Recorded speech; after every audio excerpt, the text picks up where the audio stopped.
Hey, good morning, everybody. Happy Monday. Great to have you all here. There we go. Had to remove something. Sorry, a little wobbly. Get you all set up. Good morning and happy Monday. We're glad you came out. I'm glad you came out. We would be, obviously, the fur puppies. But I'm glad you came out this morning for another morning of morning minutes. Excuse me. Today we're going to talk a little bit about just something I've been hearing lately from a lot of people. And that's just that they're discouraged. They feel like they've been doing everything they can. They've been trying hard. They've been following through. They've been doing what they're supposed to do.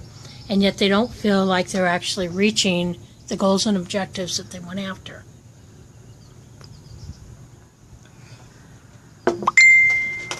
Excuse me. Hey, Bernice. Yay! So glad you made it out.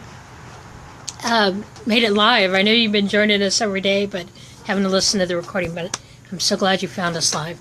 But today, just talking about being discouraged. And I know, girls, we work so hard towards everything we're after, whether it's family, our business, our professions, ministry, whatever it is. We're working hard. We're putting all this effort in, and sometimes we don't feel like we're getting anything out of it. Sometimes we don't feel like we're being successful at it. Sometimes the naysayers are saying crap to us that it's just like really setting us back for a moment. And so I want to address that today because it's just read yesterday and this morning, and just I heard a comedian yesterday, and a couple of things just kind of clicked around this topic. So that's what we're talking about today. So even if you're not discouraged, you're going to want to pay attention because there's going to be a point in time, no matter what you do, where you're going to feel discouraged. You're going to feel like just giving up. You're going to feel like I'm wasting my energy. But I want to tell you this, you're not. If God's called you to do something, you keep doing it. You keep going forward. You don't stop. You don't stop because you don't feel like it anymore. When we're called to something, our yes is yes, our no is no. And it's just like we taught with the gals this weekend, is that we don't do what we do because we feel like it. When you're called to do something, you do it because it's a passion.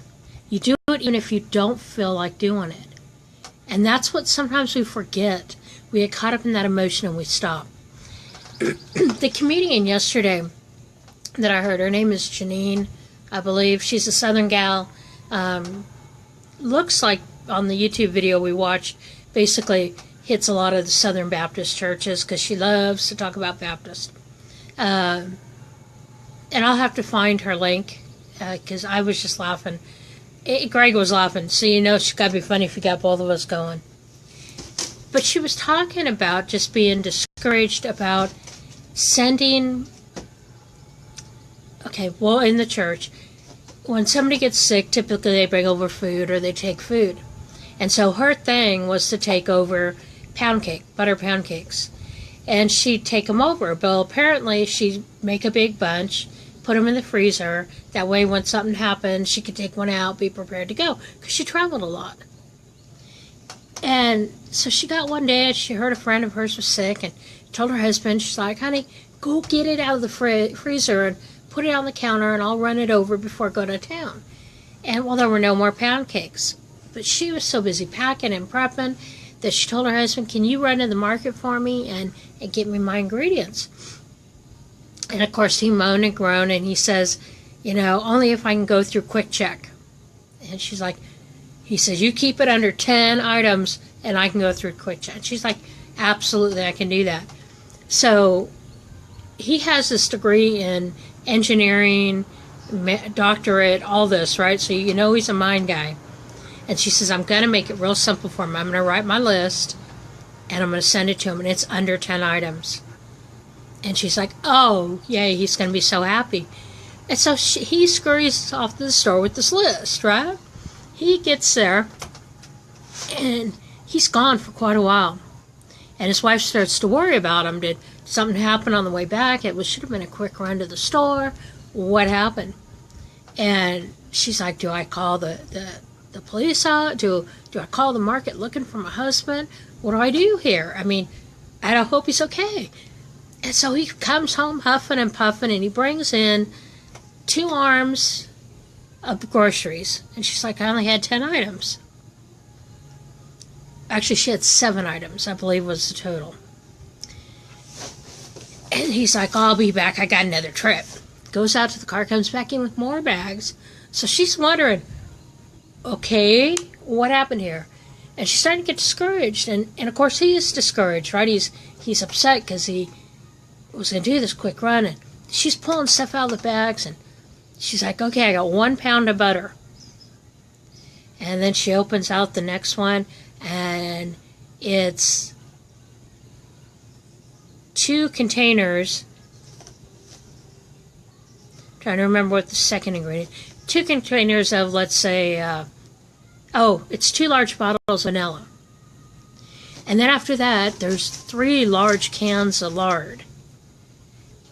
The next one was 4 5-pound bags of sugar. The next bags he's carrying in had 5 5-pound bags of all-purpose flour.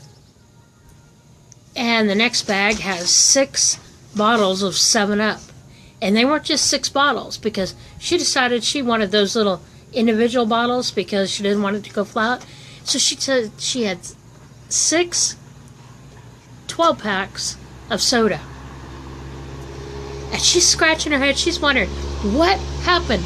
There's that frustration that comes with that, right? And she looks at her list. And she realized that in her trying to be very careful and very clear so he could get in and out, she numbered the items. And her husband shopped as he saw.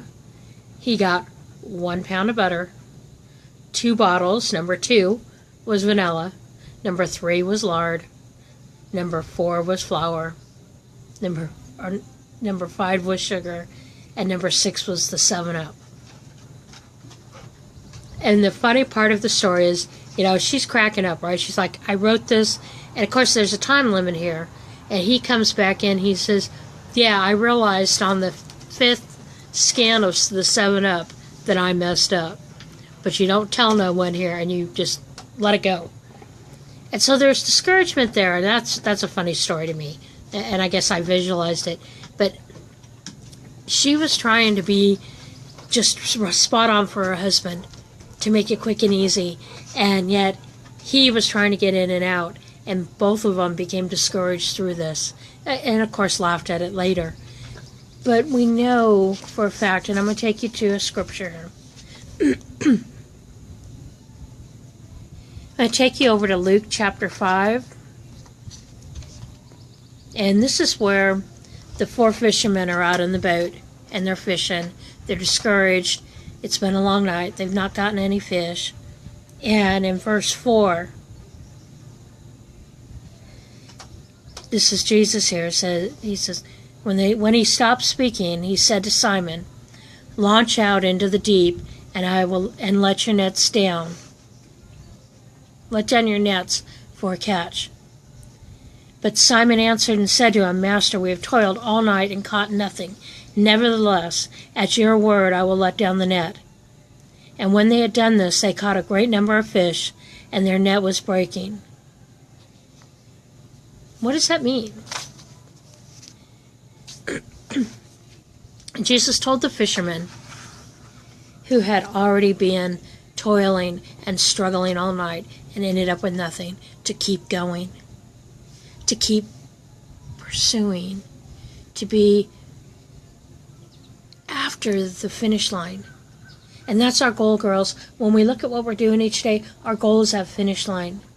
Perseverance. Run the race to the end. Cross the line. Complete it.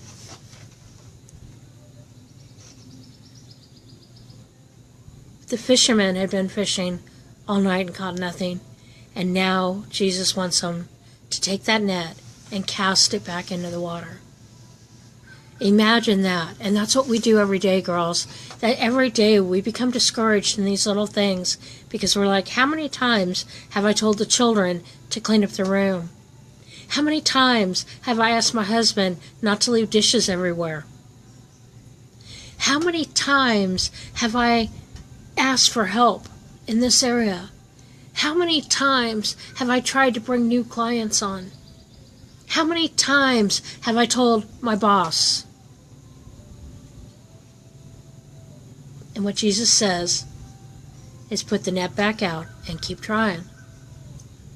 You see, you may be tired, you may be discouraged, and it's hard to get up every day and keep dropping those nets into the water and hoping for something different. But don't give up.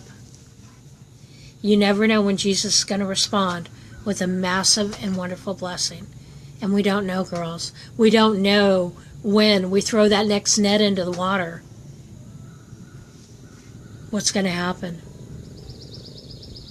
So my challenge for you today, if you're discouraged and you're challenged with that, or just to remember this, and remember Luke 5:4, cast your net again and trust the Lord. We talked about faith last week and how faith helps us keep the things going. It helps bring us to where we need to go.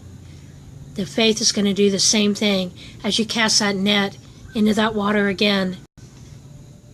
Release the discouragement, girls, because Jesus has you. He's got you. He has you in the palms of his hands. He really does. Persevere till the end. Don't quit. And trust God. So, if you're discouraged, Luke chapter 5 is for you. Read it. Believe it. Take it into your heart. Because God doesn't call us to do things that he's not going to equip us to do. No matter how hard we try, and sometimes when we try, we may try too hard, if that makes sense. Because we're not trusting God in it as much. We're not throwing that net as God said to throw it. Maybe we throw the net, we jump off the boat in our scuba gear, and we go down there with the net and try to wrangle in the fish. I know it sounds funny, but seriously, think about things you're doing in your life. Are there things that you've put out there for God? Are there actions you've taken to allow God to move in your life? And instead of letting God move, you walk over there and you decide, I'm going to jump in. I'm going to gather that net up for him. And I'm going to, here, little fishy fish. I got fish food down below. Are you trying to lure that in instead of letting God do what he does? So just know this. Everything you do, if it's focused on Christ, is not in vain. He will come through. He will answer. But we have to remember, it's his time, not our time. And don't be discouraged. Be blessed. Be encouraged. Because Jesus has your back. He has your front. He has your side. He's got you, girls. As long as you allow him to have you. Alright, with that, I'm going to let y'all go, but don't be discouraged. If you are discouraged in something and you want prayer on it, please, you can private message me. You can put it down below. Either way is fine. Make sure you join us. If you're not on Healthy Mindset Cafe, get over there. That's where we're going to be building everybody up. And also, robinhardy.net. If you don't have your Today I Will Thrive handout, go grab that. It's a free gift. It's like a bullet journal. It's going to help you each day to just thrive as a woman of God. Because we know with a balanced mindset, body, and spirit, a woman of God will thrive, and she's unstoppable. All right? So y'all be blessed. No more discouragement, okay? Hang in there. Y'all got it. Bye-bye.